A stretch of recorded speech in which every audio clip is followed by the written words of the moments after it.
Stage के ऊपर ये वक्त की ज़मीन का अंदर हेरफेर करने के लिए हर स्टेज के ऊपर पैसा देना पड़ा। जैसा उसने अपनी शिकायत में बताया कि तहसीलदार श्री ज्ञानेश्वर खुटवड़ यांनी सदर आदेश पारित करणे कामी 1 लाख रुपये प्रति एकर या हिशोबाने पैसे घेतले।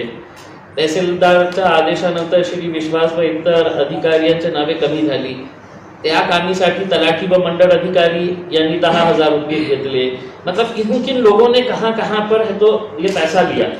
यानी कि अगर ये तहसीलदार है ज्ञानेश्वर खुटवड़, उसने 1 लाख रुपए के हिसाब से बोला मैं करके दे देता हूँ करके, ये सब अपनी शिकायत के अंदर ये डॉक्टर साहब ने अपना बताया है।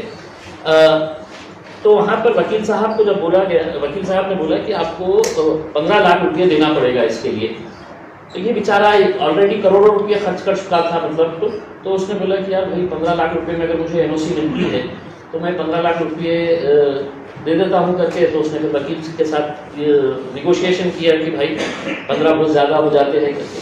उस वक्त जो है वो लॉकडाउन का पीरियड चल रहा था। तो वकील साहब ने बोले कि तुमको पैसे अर्जेंट देना पड़ेगा, मेरी ऊपर बात हो गई है करके। तो मामला सेटल हुआ 9 लाख रुपये के अंदर। तो उसने वकील ने ये बोला कि साहब ये 9 लाख मतलब इतना पैसा है तो मैं बदलापुर से उस्मानाबाद कैसा लेकर आऊँगा करके। तो वकील साहब पैसों के लिए इतने उतावले थे कि उन्होंने कहा कि ये काम करो तुम आरटीजीएस कर दो मेरे को। तो 9 लाख रुपये वकील साहब ने आरटीजीएस के जरिए ट्रांसफर करवा के लिए, वो आरटीजीएस की पूरी डिटेल्स है। अब वकील साहब ने एक एनओसी इशू किया। ये एनओसी उन्होंने कहा कि तुम फिक्र मत करो, मैं ये एनओसी तुम्हारे को बना के देता हूँ और बैक डेट के अंदर बना के देता हूँ करके, तुम्हारा नाम भी चढ़ जाएगा। और उन्होंने एक शोलापुर को ऐसी एनओसी इशू किए थे। तो उन्होंने वो वकील डॉक्टर साहब को बताया, तुम घबराओ मत, मैंने इससे पहले शोलापुर के भी एक मैटर के अंदर एक एनओसी ऐसी इशू किया था मुझे। तो बोले बताइए तो सही कि क्या है करके, मतलब वो तो उन्होंने तो वो शोलापुर को जो एनओसी इशू किए थे वो भी बैक डेट के अंदर, तो वो एनओसी की कॉपी भी उनको भेजे है। मैं वो कॉपी भी आपको बताता हूँ। एनओसी की कॉपी देखते डॉक्टर साहब ने बोले कि साहब ये ऐसा नहीं, उसके अंदर एक और 2 लाइन ऐड कर सकते का। तो बोले हाँ ठीक है, मैं और 2 लाइन ऐड कर दूंगा करके उसमें, लेकिन आप पैसे दे डालो करके। वो बेचारे ने आरटीजीएस करके तो 9 लाख रुपये ट्रांसफर कर दिया।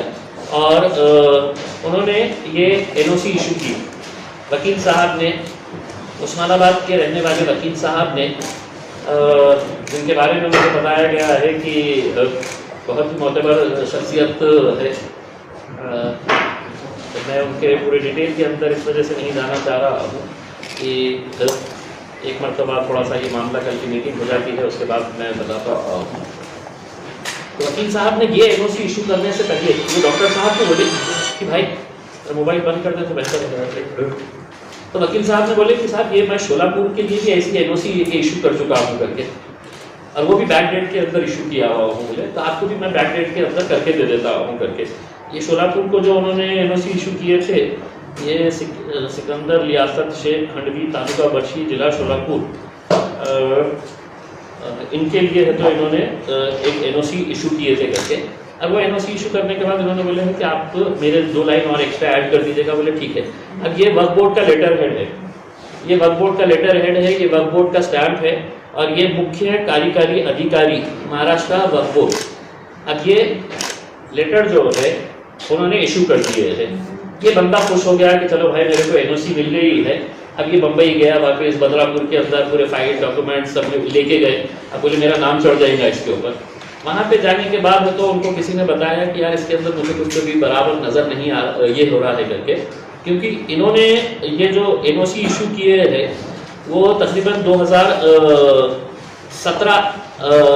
2017 में किए हैं, लेकिन उसको बैक डेट करके दिए हैं। 2012 का डेट दिए है, 2012 की डेट का है तो उन्होंने एनओसी इशू किए। अब ये बेचारे डॉक्टर साहब को, कृष्णा निमसाकरे साहब को शक हुआ।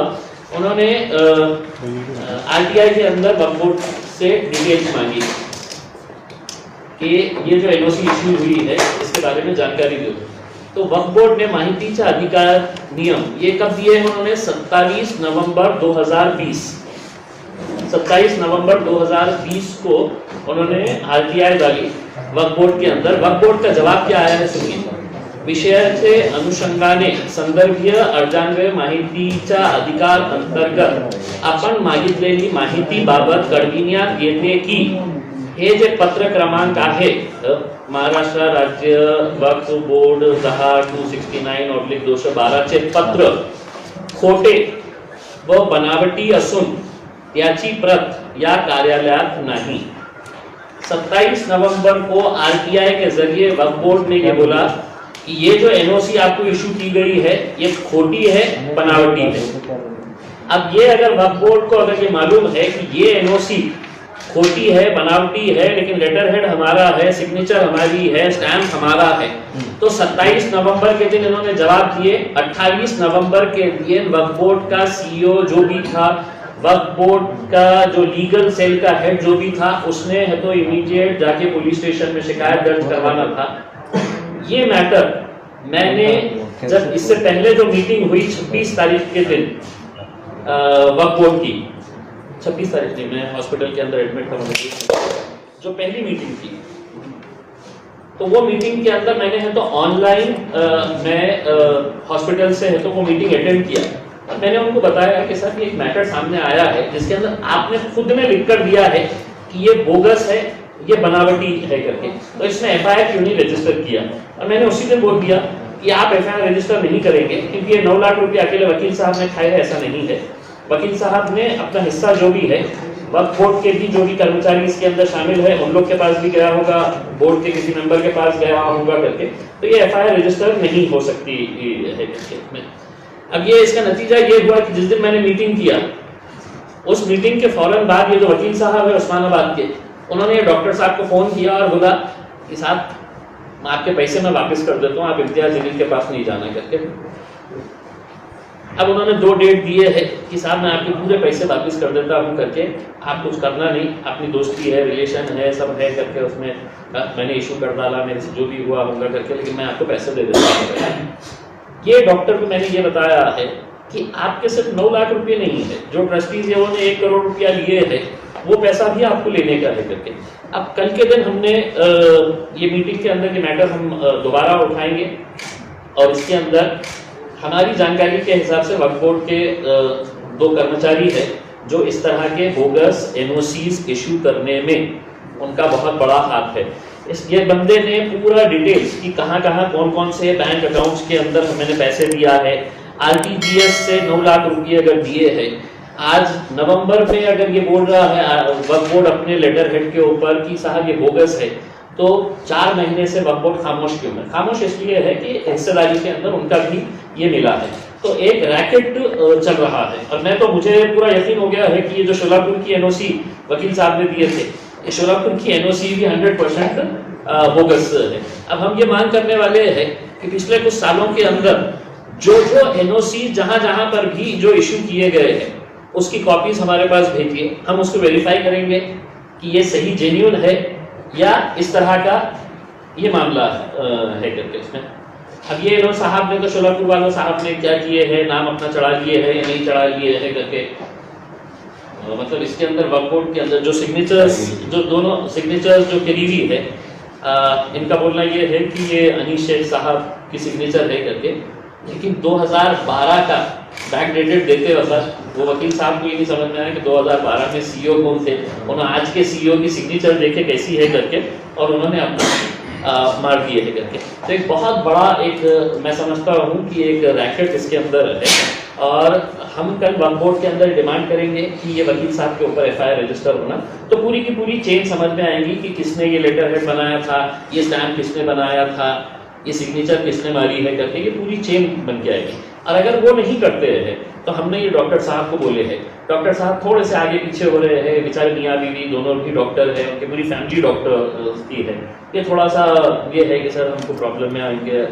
हम ये है। तो मैंने उनको एश्योर किया है कि अगर वक्फ बोर्ड अगर नहीं करता है तो हम आपको है तो लेके जाएंगे और आपका पूरा प्रोटेक्शन ये वो की जिम्मेदारी हमारी रहेगी। आपने एफआईआर रजिस्टर करना है कि ये वकील ने मेरे से पैसे लिया, आरटीजीएस के जरिए मुझे ये एनओसी इशू किया, वक्फ बोर्ड ने बोलिंग किया, ये खुला केस है। तो इतना एक सिंपल केस है और हम ये समझते हैं कि ऐसा एक बहुत बड़ा रैकेट यहाँ पर चल रहा है वक्फ बोर्ड के कुछ कर्मचारियों के साथ साथ। तो हमारी ये ख्वाहिश रहेगी कि इंशाल्लाह हम बहुत जल्द वो वक्फ बोर्ड के कर्मचारियों को भी अंदर भिजाएंगे। ये वकील साहब तो गए समझ लीजिएगा, ये वकील साहब उस्मानाबाद के जो है उन्होंने 9 लाख रुपए देते बोल रहे हैं, अब आप दे भी देंगे तो आपके ऊपर FIR तो रजिस्टर होने वाली है। तो ऐसे ऐसे मैटर्स हमारे पास ये आ रहे हैं। ये तहसीलदार साहब का भी नाम लिया हूँ मैंने उसमें। अब वो तहसीलदार साहब भी अगर सुन रहे होंगे तो उन्होंने 1 लाख रुपये वो बेचारे डॉक्टर साहब को दे दें तो ज़्यादा बेहतर रहेगा उसमें। नहीं तो उनकी भी एक कंप्लेंट डालेंगे चीफ सेक्रेटरी के पास कि साहब ये बंदे ने है तो आपका एक ये लिया है। कहीं ना कहीं आपको इन लोगों को है तो सलाखों के पीछे भेजना पड़ेगा, तब जाकर है तो ये मामला होता है। इतनी मोटी चमड़ी के हो गए हैं कि इनको ना डर है ना खौफ है ना कुछ है, लेकिन इनको ऐसा लगता है कि सब हम पैसों से खरीद सकते हैं। जालना रोड के मैटर के अंदर मुझे किस तरह का दबाव आ रहा है, किस तरह का प्रेशर आ रहा है, किस तरह के ऑफर्स आ रहे हैं, ये सब देखते हुए आप समझ सकते हैं कि जो 100 करोड़ रुपये बना रहे हैं, 50 करोड़ बना रहे हैं, उनके लिए क्या है। उनको ऐसा लगता है कि साला हम बड़े बड़े ऑफिसर्स को है, ये जमीन को भी हम खरीद लेंगे करके, तो उनकी कोशिशें जारी, मतलब ऐसा नहीं है। उनके तरफ से बहुत सारे लोगों के मैसेजेस आते हैं कि साहब वो तापड़िया साहब पूछ रहे क्या बोलना है करके, मैं बोलता हूँ कि जेल की सलाखों की तैयारी करो करके उसको मैसेज रिप्लाई कर देता हूँ। तो ये मैटर मैं समझता हूँ एक बहुत सीरियस मैटर है, और इसके अंदर हम ये दूसरा एक मैटर है जिसके अंदर हम कोशिश करेंगे कि इसके अंदर एक FIR रजिस्टर हो सके। साहब का नाम क्या है, कहाँ पर किस करते हैं, वो डॉक्टर साहब ने कंप्लेन किसको की है? देखिए डॉक्टर साहब ने इतने चक्रा मारे थे, तो डॉक्टर साहब ने आखिर में जाके है तो एक कंप्लेन जो पहले जाके है तो नवाब मलिक साहब से मिले, उन्होंने नवाब मलिक साहब को पूरी जानकारी दी। नवाब मलिक साहब को पूरी जानकारी देने के बाद नवाब मलिक साहब ने उसके ऊपर इंक्वायरी करो, उसके ऊपर रिपोर्ट दो बोल के ये सब ये किए।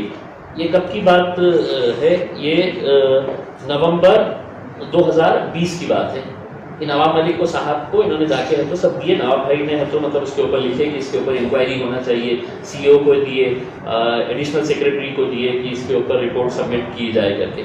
हमारी जानकारी के हिसाब से आज हमको ये पता चला है कि वक्फ बोर्ड का मुंबई का जो ऑफिसर है वो आज जामा मस्जिद ट्रस्ट गया था, और वहाँ पे जाके उसने ये पूरी जानकारी, पूरी डिटेल्स हासिल की है। पता चला है कि वहाँ के जितने भी जो ट्रस्टीज, जो जिम्मेदार लोग थे, वो उसके आन के ऊपर आए, धक्का मुक्की कर रहे हैं उसको कि तुम कैसे आते हैं, ये हमारी जगह है करके। इस दौरान है तो वहाँ से कुछ नेशनल हाईवे का एक रोड भी निकली है, तो डॉक्टर साहब ने बोली कि भाई इसका कंपनसेशन आया हुआ है, वो कंपनसेशन अब चूंकि मैंने ज़मीन खरीद लिया है, मेरे नाम के ऊपर हो गई है, तो कंपनसेशन मुझे पता मिलना चाहिए। तो ट्रस्टी साहब ने बोले हाँ ठीक है, हम लेटर आपको देते हैं, आप जाके ले लो करके। वो बेचारा वहाँ पे कलेक्टर ऑफिस में गया तो पता चला कि ट्रस्टी साहब ने पहले उठा के लेके चले गए। अब इसमें एक सवाल ये भी पैदा हो रहा है कि वक्फ की ज़मीन अगर है तो इसका कंपनसेशन कहाँ जाना चाहिए? वक्फ बोर्ड के अंदर जाना चाहिए। अब औरंगाबाद के भी कुछ इश्यूज है कि जहाँ वक्फ की ज़मीन में से ये गई है, लेकिन धन्ना सेठों ने है तो खबरस्तानों के अपने ये करके है। तो अब हम ये मांग भी करने वाले हैं कि कंपनसेशन किसी का भी रहे, ज़मीन वक्फ की है, वो वक्फ के अंदर ही उसका कंपनसेशन जाना चाहिए करके। तो ये बेचारे को ना कंपनसेशन मिला ना ज़मीन मिली, इसका पैसा भी गया है करके। लेकिन अब उनको हम ये करेंगे कि वकील साहब एक मरतबा अंदर चले गए तो बहुत सारी चीज़ें बाहर सामने आएंगी। मुझे समझ में नहीं आ रहा है कि वकील साहब, मैं वकील साहब का नाम अगर आप इजाज़त दें तो मैं थोड़ा सा कल की मीटिंग करने के बाद, लेकिन मैं ये है कि उस्मानाबाद से ताल्लुक़ रखते हैं और बहुत सीनियर वकील है, और मुझे कुछ वकीलों ने ये बताया है कि कुछ वकील जो है वो वक्फ बोर्ड के एरिया में घूमते रहते हैं और वो ग्राहकों के तलाश में रहते हैं। उनको मालूम रहता है कि आदमी आके सुबह से बैठा है, परेशान है, तो उसके पास जाने का तो क्या है, तुम्हारा मसला क्या है, क्या प्रॉब्लम है करके। तो ये आदमी से मैंने भी पूछा उनसे कि मैं बोला वकील साहब आपको मिले कैसा? तो बोले साहब मैं खड़ा हुआ था वहाँ पे, बहुत देर से खड़ा था, इंतजार में खड़ा हुआ था, तो ये वकील साहब आए, बोले क्या मैटर है तुम्हारा? तो बोले मैंने ऐसी ऐसी जगह लिया, मेरे को NOC चाहिए। तो बोले ऐसी NOC थोड़ी मिलती है, बोले तो मेरे पास आओ, बोले मैं बताता हूँ क्या करना है। तो जब इन्होंने पैसा नहीं देने का ये किया कि साहब अभी लॉकडाउन चल रहा है, तो उन्होंने बोले कि अगर 2 दिन में पैसा नहीं मिला, क्योंकि मेरी सब ऊपर बात हो गई है, सबको देने का है, आप पैसा भी दो करके। तो उन्होंने बोला मैं कैसा दूँ करके, मैं तो बदलापुर में हूँ, उस्मानाबाद तक पैसा कैसा लेके आने का? तो उन्होंने इतने उतावले थे बेचारे कि RTGS से पैसा ले लिए। कंप्लेन के ऊपर आपने बोले जरूरी नहीं है, रिकॉर्ड पे है बस। नहीं, मुझे थोड़ा सा ये हो रहा है कि कहीं ऐसा ना हो जाए, नहीं मतलब मैं नाम ऐसा छुपाने के इरादे से नहीं कर रहा हूँ, लेकिन मुझे ये हो रहा है कि ये वकील साहब ने डॉक्टर साहब को एश्योर किए है कि साहब मैं तुम्हारा पैसा दे देता हूँ करके, कल को वकील साहब ने ये नहीं बोलना उसने मुझे तो बोला था कि पैसे दे रहा करके, उसने मेरा नाम क्यों दिया तूने करके, तो मेरी वजह से कहीं उनका पैसा अटक ना जाए, वो पैसा निकल जाने दो, वकील साहब को यहाँ पे जो हथकड़ियों में लेके आएंगे तो आपको खुद समझ में आएगा उसमें क्या है करके उसमें। और मेरी शिकायत इस बात से है साहब कि नवंबर में अगर आप खुद लिख के दे रहे हैं कि अगर ये है, आपका लॉ डिपार्टमेंट यहाँ पे झक मार रहा है क्या? आपके लॉ ऑफिसर यहाँ पे बैठते हैं, उन्होंने दूसरे दिन का एफआईआर रजिस्टर करना चाहिए था, आप खुद लिख के दे रहे हैं और आपके उसके अंदर खुला है कि आपका लेटर हेड यूज किया जा रहा है, आपका स्टैम्प यूज किया जा रहा है, सीओ की सिग्नेचर यूज की जा रही है, तो क्यों नहीं एफआईआर रजिस्टर किए गए?